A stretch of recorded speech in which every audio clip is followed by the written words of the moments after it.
Breaking news. Patriots Nation. Things are heating up in Foxborough, and I've got some breaking updates to share with you. We all know the New England Patriots are in full rebuild mode, and this upcoming season is shaping up to be a decisive one. But before we start dreaming about hoisting another Lombardi trophy, there are some important issues within the roster that need to be addressed. I'll break everything down for you in just a moment, but first, hit that like button right now. But only do it if you truly believe the Patriots are on the right path to getting back to the top of the NFL. I, for one, absolutely believe it. And if you believe it too, drop it in the comments. Go Pats! Now I really need your full attention. Let's get straight into it. Something shocking just unfolded in Foxborough, and fans are buzzing with mixed emotions. Imagine waking up to the news that the Patriots didn't just make routine moves after finalizing their 53-man roster, but actually shook things up with big names heading out and surprising new faces coming in. This isn't just another roster adjustment. It's the kind of moment that will be talked about in every bar, every tailgate, and every group chat until the season kicks off. And I've got every single detail of how it went down. The first bombshell hit when wide receiver Kendrick Bourne was released. Yes, Kendrick Bourne. Reports confirmed that the Patriots had tried to negotiate a trade that would have sent him to Minnesota, but when that deal didn't materialize, Bourne himself requested his release. He was healthy, expected to practice today, but made it clear he didn't want to stick around at the bottom of the depth chart. Fans will never forget his big plays, especially that touchdown against the Titans. But the reality is that Bourne wanted a fresh start elsewhere rather than fighting for limited snaps in New England. As if that wasn't enough, the Patriots didn't stop there. Another wide receiver was let go, Javon Baker. According to Mike Rice, if Baker clears waivers, there's a chance he returns to the practice squad. But the puzzling part here is timing. Why not release him yesterday during the big roster cuts? It left many scratching their heads because the writing was on the wall.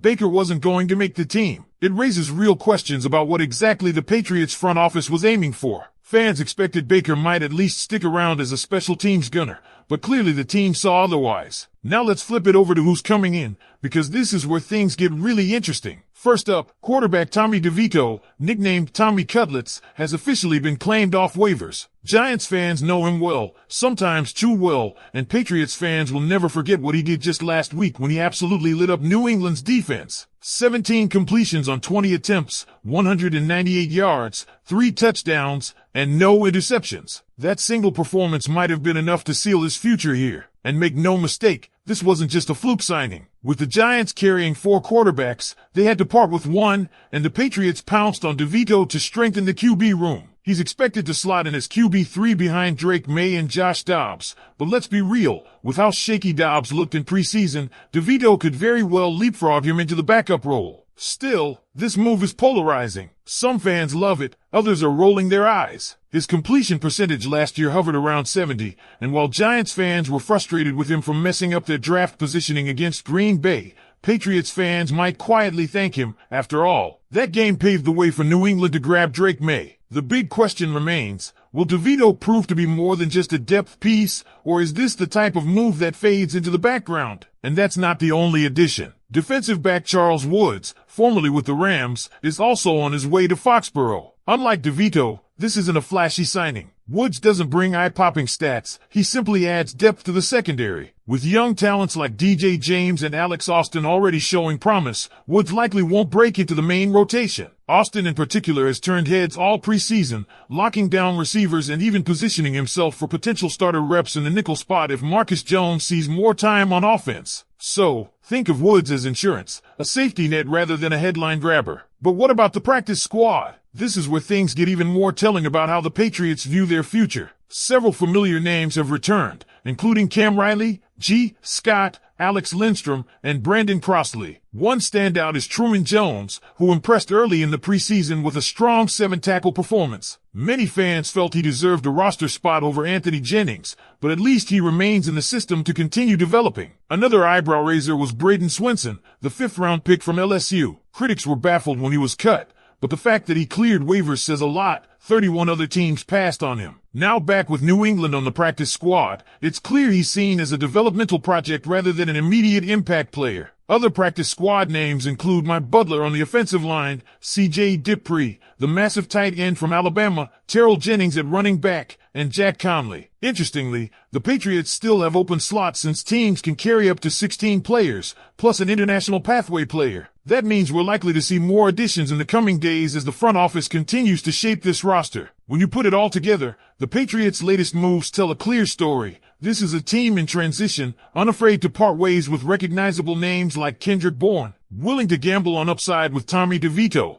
and looking to stockpile developmental players on the practice squad. But it also sparks plenty of debate. Are these the right moves to set the Patriots up for success this season, or are they simply shuffling the deck without fixing the bigger issues? And that's where you come in. What do you think about these moves? Was releasing Bourne the right call? Should Javon Baker have been kept around for depth? And most importantly, how do you feel about Tommy DeVito wearing Patriots colors? Can he really climb into that QB2 spot, or will he just be another name on the depth chart? Let me know your take, because this is a moment that could shape how the Patriots open their season. And here's where things get even more fascinating for Patriots fans. The ripple effect of these moves is much bigger than it might appear at first glance. When a team like New England makes decisions that involve both cutting veterans and taking risks on younger or less proven players, it sends a very specific message. No spot on this roster is safe, and the competition is only just beginning. The release of Kendrick Bourne is the clearest sign of that. Bourne was a locker room favorite, a player with proven production, but when he saw himself sliding down the depth chart, he chose to walk rather than sit quietly in the shadows. That decision alone highlights how deep and competitive this receiver group has suddenly become, even without a true superstar name. But the timing of Javon Baker's release sparks an even larger conversation. Fans and analysts alike are scratching their heads because if Baker was never truly in the team's long-term plans, why keep him until after the roster cuts were finalized? Was it a failed attempt to use him as trade bait? Or was it a hesitation from the front office, only to pivot later after reevaluating other positions? Moves like this create curiosity but also frustration, because every spot on the 53-man roster is crucial. And for a team that's still rebuilding its identity post-Brady, even small missteps in player management can lead to bigger cracks later in the season. Now, about Tommy DeVito, this is where the drama thickens. Patriots fans are divided right down the middle. On one side,